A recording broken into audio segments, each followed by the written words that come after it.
जय हिंद दोस्तों। आज से हम लोग शुरू करने वाले हैं इतिहास की कक्षा।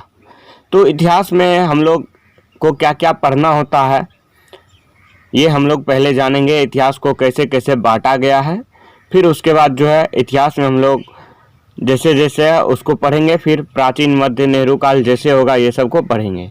तो दोस्तों हम लोग शुरुआत करते हैं। सबसे पहले हम लोग जानते हैं कि इतिहास है क्या। देखिए, इतिहास मतलब होता है अतीत का अध्ययन।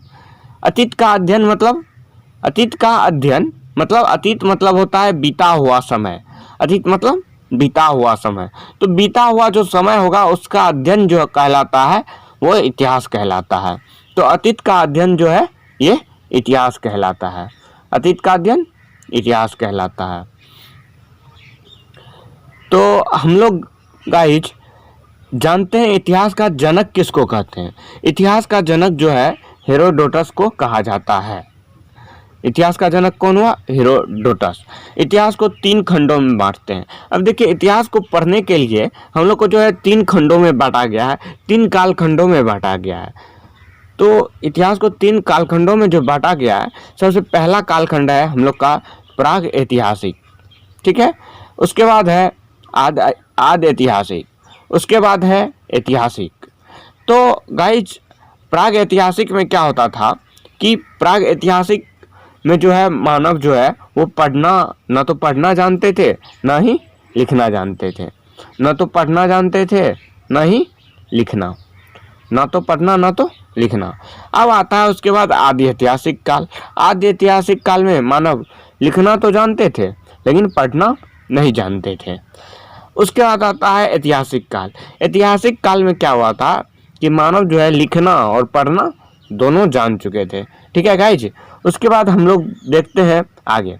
देखिए, प्राग ऐतिहासिक कालखंड जो है इसको जो है बांटा गया था पाषाण काल में। प्राग ऐतिहासिक काल में हम लोग क्या चीज़ को पढ़ते हैं? पाषाण काल। पाषाण काल मतलब होता है पत्थरों का युग। काल मतलब समय, पाषाण मतलब पत्थर, मतलब पत्थरों का युग। तो पाषाण काल को हम लोग 3 से 4 कालखंडों में बांटा गया था।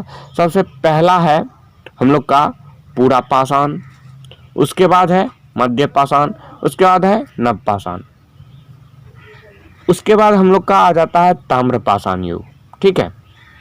तो ये पाषाण काल को बांटा गया था।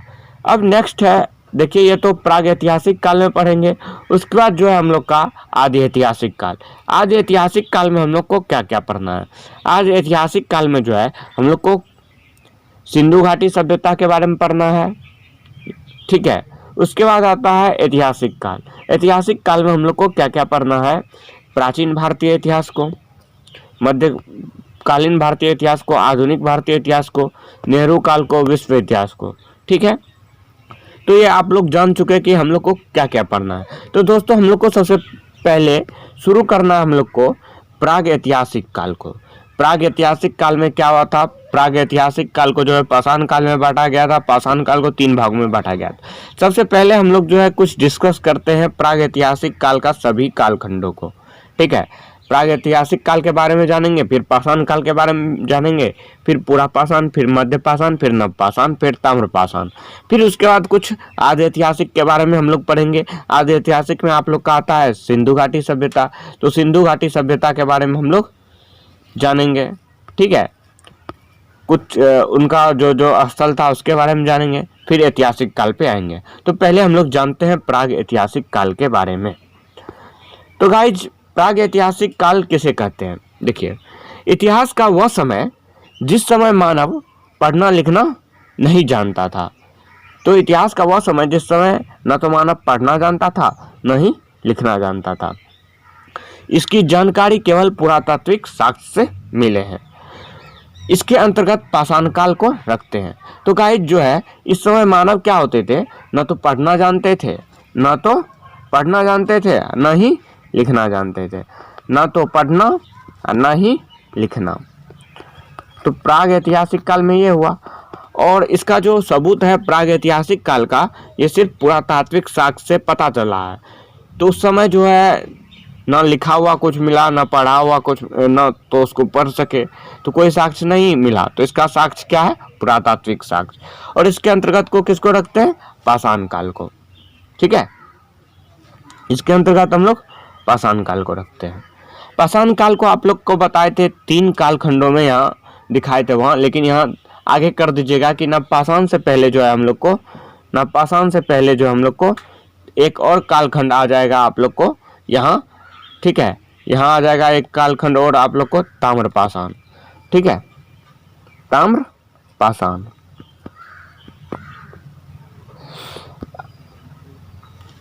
अब हम लोग आगे बढ़ते हैं। तो देखिए जो है सबसे पहले पाषाण काल को जो है 4 कालखंडों में यहाँ पहले पाषाण काल के बारे में हम लोग जानते हैं। पाषाण काल क्या किसे कहते हैं, आप लोग को बताया कि पत्थरों का युग पाषाण काल कहलाता है। वह समय जिससे मानव पत्थर के औजार तथा हथियार का प्रयोग करते थे, पत्थर का औजार बनाते थे, उसी को जो है हथियार के रूप में प्रयोग करते थे।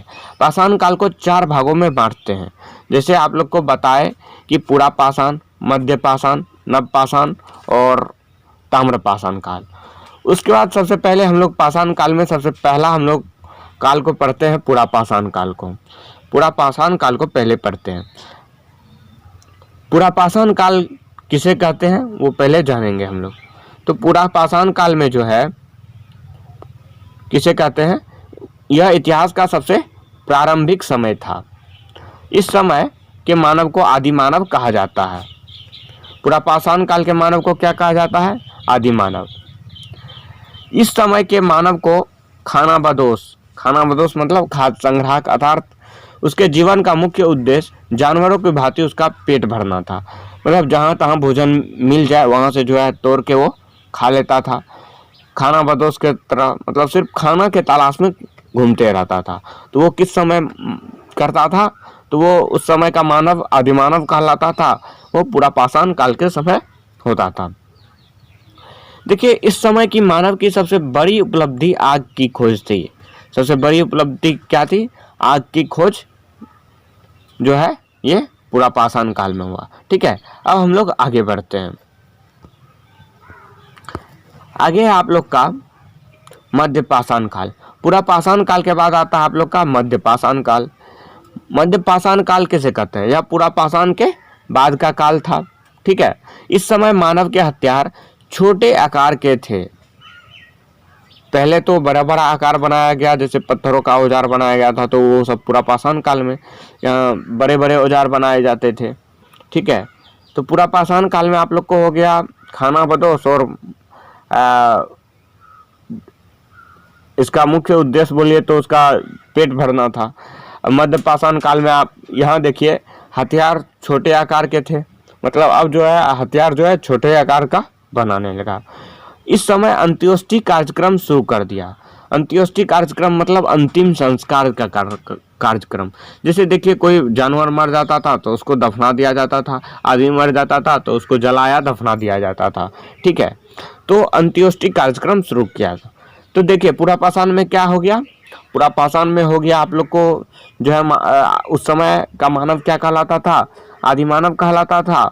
ठीक है, और उस समय का मानव खाद्य संग्राहक था, आदि मानव, उसका जानवरों के भांति सिर्फ पेट भरना था। लेकिन मध्य पाषाण काल में वो एक चीज करता है कि अंत्योष्टि कार्यक्रम शुरुआत करता है और छोटे आकार का हथियार बनाता है।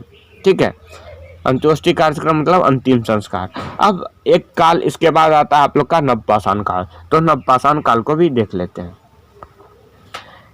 गाइस नवपाषाण काल में जो है यह इसको नव या उत्तर पाषाण काल हम लोग कहते हैं। इस काल में मानव जो है अस्थाई निवास बना लिया। इस काल में क्या हुआ, अस्थाई निवास बना लिया, साथ ही कृषि तथा पशुपालन भी प्रारंभ कर दिया। तो नव या उत्तर पाषाण काल में क्या करने लगता है, अपना अस्थाई घर बना लेता है, अस्थाई एक जगह अस्थाई रहता है। तो अस्थाई रहता है तो कृषि भी स्टार्ट कर देगा, तो अस्थाई रहने लगेगा तो कृषि स्टार्ट करता है, फिर पशुपालन भी कर देता है। पशुपालन के बाद जो है मानव ने पहिया तथा मनका की खोज किया। तो देखिए पहिया तथा मनका का खोज इसी समय हुआ। पहिया जो बैल सब जोड़ के जो चलाता था ठेला गाड़ी, तो उसमें पहिया लगाता था। और मनका देखे होंगे बड़ा सा घड़ा, उसमें जो है वो जो भी मतलब कृषि करके फसल सब उपजाता था मनका में रखता था।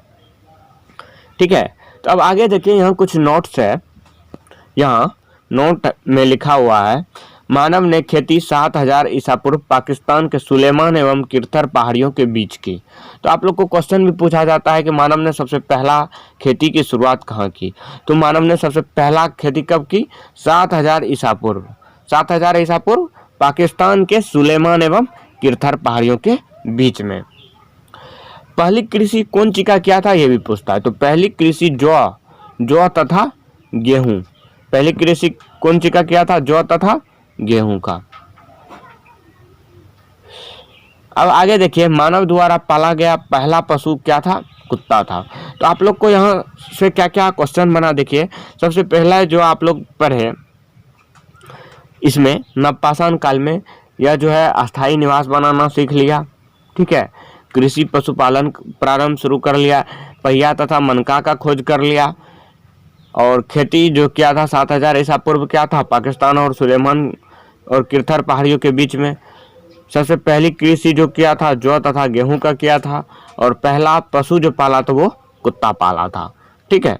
तो ये नवपाषाण का बात हो गया। अब इसके बाद एक और कालखंड आता है पाषाण काल में, ताम्रपाषाण काल।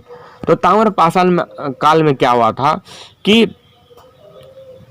यह पाषाण काल का अंतिम समय था। पाषाण काल का अंतिम समय था।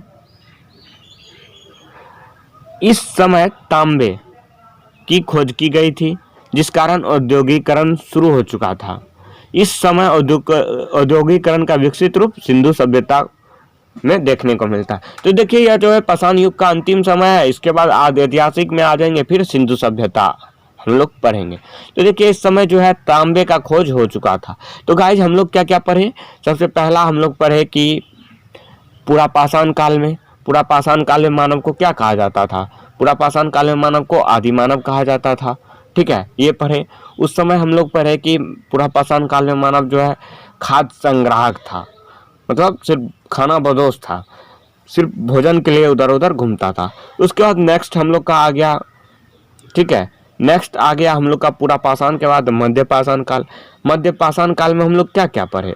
मध्य पाषाण काल में हम लोग क्या क्या पढ़े? मध्य पाषाण काल में हम लोग पढ़े छोटे हथियार बनाने लगे, अंत्योष्टि कार्यक्रम शुरू कर दिया, अंतिम संस्कार का कार्यक्रम शुरू कर दिया। उसके बाद हम लोग का आ गया नवपाषाण काल। नवपाषाण काल में हम लोग क्या क्या पढ़े कि अस्थायी निवास बनाना शुरू कर दिया, कृषि पशुपालन शुरू कर दिया, पहिया तथा मनका का खोज किया, यह नवपाषाण काल में। तो पहला खेती कहाँ क्या? 7000 ईसा पूर्व पाकिस्तान सुलेमान और किरथर पहाड़ियों के बीच। कौन सा फसल सबसे पहला किया था? कृषि में जौ तथा गेहूं का।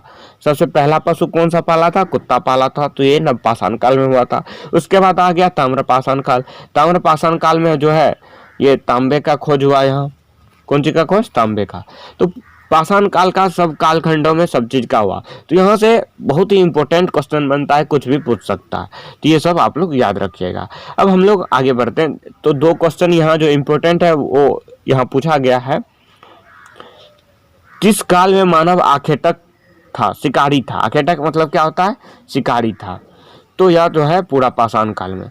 तो पूरा पाषाण काल में मानव क्या था? आखेटक था, शिकारी था। मतलब वो सिर्फ भोजन करने के लिए इधर उधर घूमता था, पेट भरने के लिए, तो वो जो है शिकारी था। अब नेक्स्ट क्वेश्चन है, किस स्थान पर पहली बार चावल का साक्ष्य मिला? तो चावल का साक्ष्य कहाँ मिला था?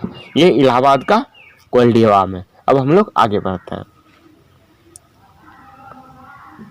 अब देखिए गाइज, अब आ जाता है आप लोग का जो है, हम लोग क्या पढ़ लिए? हम लोग जो पढ़ लिए सबसे पहले जो है यहाँ हम लोग इतिहास में प्राग ऐतिहासिक को अभी हम लोग जान गए, ये होता था, ठीक है। इसके खत्म करने के बाद हम लोग अब आदि ऐतिहासिक के बारे में जानते हैं। तो आदि ऐतिहासिक काल क्या है? तो गाइज, आदि ऐतिहासिक काल जो है, इस काल में मानव द्वारा लिखी गई लिपि को पढ़ा नहीं जा सका। लिपि तो लिखा गया था, मतलब उस समय मानव लिखना तो जान गया था, लेकिन जो है उसको मानव जो है इस समय जब इतिहास में लिखा जाने लगा तो उसको जो है पढ़ा ही नहीं जा सका, ठीक है। तो इसका जो है कोई लिखित साक्ष्य नहीं मिला है। तो देखिए, इस काल के जानकारी का स्रोत भी पुरातात्विक साक्ष्य से मिला है। इसमें सिंधु सभ्यता को रखते हैं। तो देखिए सिंधु सभ्यता में क्या क्या हुआ था, कुछ साक्ष्य मिलता है, उसी से पता लगाया जाता है। प्रमाण कुछ मेथड द्वारा जो है पता लगाया जाता है कि यह इतना समय पहले का समय है, इस समय जो है ये जगह से ये मिला, ये सब किया जाता है। तो देखिए आदि ऐतिहासिक काल में जो है हम लोग सिंधु सभ्यता को पढ़ते हैं। तो देखिए सिंधु सभ्यता था क्या, पहले देखिए। यह सभ्यता जो है सिंधु नदी के तट पर मिली थी। सिंधु नदी पाकिस्तान और इंडिया के नक्शा के बीच में जब देखिएगा तो वहाँ सिंधु नदी है। आप लोग को अभी मैप के थ्रू दिखाता है। इसे हड़प्पा सभ्यता भी कहते हैं। अभी आपको मैप के थ्रू दिखाएंगे ये भी कि हड़प्पा कहाँ स्थित है, और यही सिंधु नदी के आसपास का क्षेत्र है, इसलिए इसको सिंधु सभ्यता भी कहते हैं। हड़प्पा से इसकी खुदाई स्टार्ट हुआ था, इसलिए जो है इसे हड़प्पा सभ्यता भी कहते हैं। सिंधु सभ्यता की जानकारी चार्ल्स मेसन ने दिया था। आप लोग मेसन से याद रखिएगा, मेसन जो यहाँ है, मेसन से याद रखिएगा मैसेज। मैसेज मतलब जानकारी दिया था तो मैसेज दिया, तो चार्ल्स मेसन ने दिया था। मैसेज से आप लोग याद रखिएगा मेसन, ठीक है। तो इसकी जानकारी सबसे पहले चार्ल्स मेसन ने दिया था। अब इसके बारे में जानिए। तो इसका सर्वेक्षण जो हुआ था सबसे पहले जेम्स कनिंघम ने किया था। जानकारी कौन दिया था? चार्ल्स मेसन ने। और सर्वेक्षण कौन किया सबसे पहले? जेम्स कनिंघम ने। अब आगे है, यह सभ्यता 13 लाख वर्ग किलोमीटर में फैला है। अभी आप लोग को दिखाएंगे भी कि कैसे किस आकार में फैला हुआ है, कहाँ से कहाँ तक। तो यह सभ्यता आप लोग वैसे याद रखिएगा 13 लाख वर्ग किलोमीटर में फैला है। गाइस देखिए, याद करना कोई चीज़ नहीं होता है। होता क्या है कि हम लोग यदि बार बार इसको रिपीट करेंगे तो खुद व खुद याद हो जाता है। इसका ज़रूरी नहीं है कि हमको याद करना, ठीक है। Revise is your best. आप जितना रिवाइज करेंगे उतना ही अच्छे से याद हो जाएगा। अब देखिए आगे है, सिंधु सभ्यता का नामकरण जॉन मार्शल ने किया था। इसका नामकरण कौन किया था? ये जॉन मार्शल ने, ठीक है। इसकी खुदाई दयाराम सहनी ने किया था। खुदाई जो स्टार्ट किया था कौन? दयाराम सहनी ने। इसका आकार त्रिभुजाकार है। अब त्रिभुजाकार कैसे है कि यह जो है क्षेत्रफल के हिसाब से कैसे कैसे फैलाव है वो दिखाएंगे, कैसे किस लिए जो है त्रिभुजाकार है ये आपको दिखाएंगे। सिंधु सभ्यता विश्व की पहली शहरी सभ्यता है। इसके बाद जो हम एक सभ्यता पढ़ेंगे वो ग्रामीण सभ्यता पढ़ेंगे, लेकिन अभी जो हम पढ़ रहे हैं सिंधु सभ्यता के बारे में, यह एक शहरी सभ्यता है। यदि आपको क्वेश्चन भी आता है तो सिंधु सभ्यता कैसी सभ्यता थी, तो शहरी सभ्यता थी या नगरीय सभ्यता थी। इसका विकास जो है 2500 ईसा पूर्व से 1750 ईस्वी तक माना जाता है। अब देखिए इसका विकास सिंधु सभ्यता का कितना से कितना ईस्वी तक माना जाता है? 2500 ईसा पूर्व से 1750 ईसा पूर्व तक। इसका आकार त्रिभुजाकार हो गया। इसके पश्चिमी सीमा पाकिस्तान के सुक्का गैंडोर में थी। अब आपको मैप के थ्रू दिखाएंगे कि कैसे पश्चिमी सीमा, ठीक है। ये जो हम लोग का जो होता है नॉर्थ साउथ ईस्ट वेस्ट, ठीक है, नॉर्थ साउथ ईस्ट वेस्ट, ठीक है। हम आपको दिखाएंगे कि नॉर्थ साउथ ईस्ट वेस्ट में कि ईस्ट वाला भी सीमा दिखाएंगे कि इसकी पश्चिमी सीमा जो है पाकिस्तान इधर सुटका गैंडोर पड़ेगा, तो वो दास्त नदी के तट पर है। मैप के थ्रू आप लोग को दिखाएंगे। अब हम लोग पहले आगे देख लेते हैं, उसके बाद मैप को देखेंगे।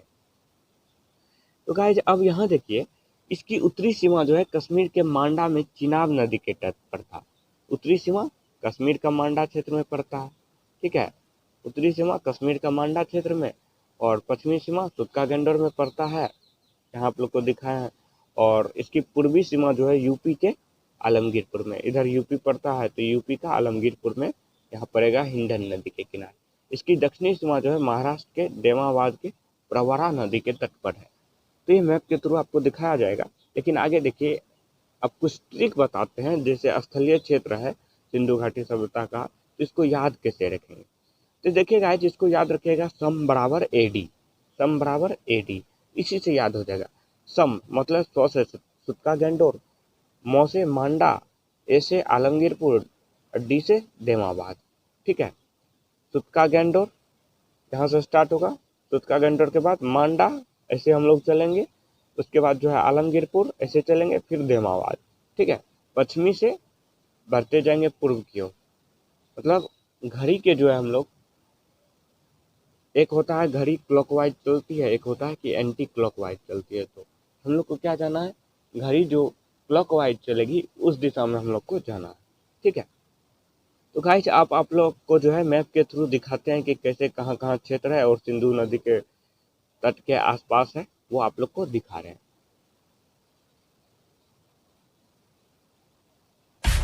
सब्सक्राइब कीजिए हमारे चैनल को और बेल आइकन को दबाइए हमारी लेटेस्ट वीडियो सबसे पहले देखने के लिए।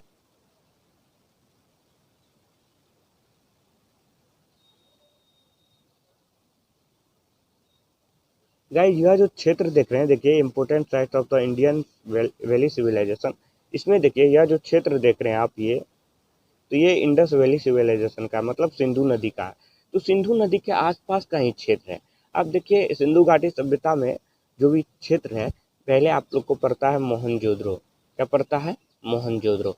तो मोहनजोदड़ो जो है ये आप लोग को जो है सिंधु नदी का ही आसपास का क्षेत्र है। तो सबसे पहले तो देखिए यह मोहनजोदड़ो है जो सिंधु नदी के आसपास का क्षेत्र है। जो इंडस रिवर है, यहाँ देखिए हड़प्पा, ठीक है, ये इंडियन मैप है, तो ये पाकिस्तान का क्षेत्र में जो है ये मोहनजोदड़ो है, और ये इंडिया में पड़ जाता है आप लोग का हड़प्पा। और यहाँ देखिए कालीबंगन, ये सब जो है सिंधु नदी का क्षेत्र है। यहाँ देखिए धोलावीरा, ठीक है, जो गुजरात में पड़ता है। इधर है राखीगढ़ी। तो ये देखिए एक प्रकार से जो है सिंधु नदी के आसपास, यहाँ सिंधु नदी है तो सिंधु नदी के आसपास का ही क्षेत्र है, इसलिए जो इसको सिंधु घाटी सभ्यता भी कहा गया। और खुदाई जो है सबसे पहले प्रारंभ हुआ था हड़प्पा से, यहाँ से दयाराम साहनी ने किया था, इसलिए जो है इसका नाम जो है हड़प्पा सभ्यता के नाम से भी जानते हैं। तो गाइज अब देखिए आप लोग को बात बताए कि इसका आकार जो है त्रिभुजाकार है। तो त्रिभुजाकार है कैसे, वो हम लोग जानते हैं। तो देखिए गाइज आप लोग को एक फिगर दिखाते हैं, ये आप लोग फिगर देख रहे होंगे, ठीक है। अब देखिए इस इधर जो है आप लोग को जम्मू कश्मीर पड़ रहा था, तो आप लोग को क्या बताया कि जम्मू कश्मीर में जो है मांडा एक क्षेत्र है, इधर एक क्षेत्र हो गया, इधर सुतका गेंडोर हो गया जो पश्चिमी क्षेत्र में बताया, और इधर ईस्ट में आप लोग को बताया पूरब में, पूरब दिशा में आलमगीर पड़ता है जो कि मेरठ का उत्तर प्रदेश में हिंडन नदी के तट पर है। और इधर जो है सबसे साउथ वाला दक्षिण क्षेत्र या देवाबाद महाराष्ट्र में पड़ता है। तो देखिए गाइज एक प्रकार से यहाँ जो है ये त्रिभुजाकार बन रहा है। यह क्या बताए कि यह जो है त्रिभुजाकार है, यह क्षेत्र जो है त्रिभुजाकार है। और यहाँ से जो है एक नदी गुजर रहा था आप लोग को, इंडस नदी, सिंधु नदी, इसलिए जो है इसका नाम सिंधु घाटी सभ्यता पड़ा। तो गाइज ये सिंधु घाटी सभ्यता आप लोग को समझ में आ गया होगा। तो गाइज हम लोग जो है नेक्स्ट वीडियो में अब हम लोग देखेंगे कि सिंधु घाटी का सभ्यता का ये सुतका गेंडोर के बारे में जानेंगे, मांडा के बारे में जानेंगे, आलमगीरपुर के बारे में जानेंगे, देमाबाद के बारे में जानेंगे, और भी है मोहनजोदड़ो के बारे में जानेंगे, रोपर के बारे में जानेंगे। जितना भी क्षेत्र है आसपास का सबके बारे में हम लोग नेक्स्ट वीडियो में डिटेल से जानेंगे। और आप लोग ये भी याद रखिएगा कौन सा क्षेत्र जो है किस नदी के किनारे है, तो मांडा चेनाब नदी के किनारे, और इधर आलमगीरपुर हिंडन नदी के किनारे, और ये आप लोग का साउथ वाला जो एरिया पड़ता है या देमाबाद प्रवरा नदी के किनारे, और ये जो वेस्ट वाला एरिया पड़ता है ये दास्त नदी के किनारे, दास्त नदी सुतका गेंडोर, ठीक है। तो आप लोग ये याद रखिएगा। आप लोग को टिक भी दे दिए, सम बराबर एड 100 से सुतका गेंडोर, और उसके बाद आते हैं मोपे मांडा, उसके बाद आते हैं आलमगीरपुर एड, ये से आलमगीरपुर डी बराबर आता है देमाबाद। तो गाइज आई होप आप लोग को जो है अच्छा लगा होगा। यदि आप चैनल पर नए हैं तो चैनल को सब्सक्राइब कर दीजिए, और वीडियो को आप लोग ज़्यादा से ज़्यादा शेयर कीजिए, आप लोग से रिक्वेस्ट है। धन्यवाद। नेक्स्ट वीडियो में हम लोग देखेंगे इसका विस्तार के बारे में, इसका सभी क्षेत्र के बारे में, सिंधु घाटी सभ्यता का। धन्यवाद।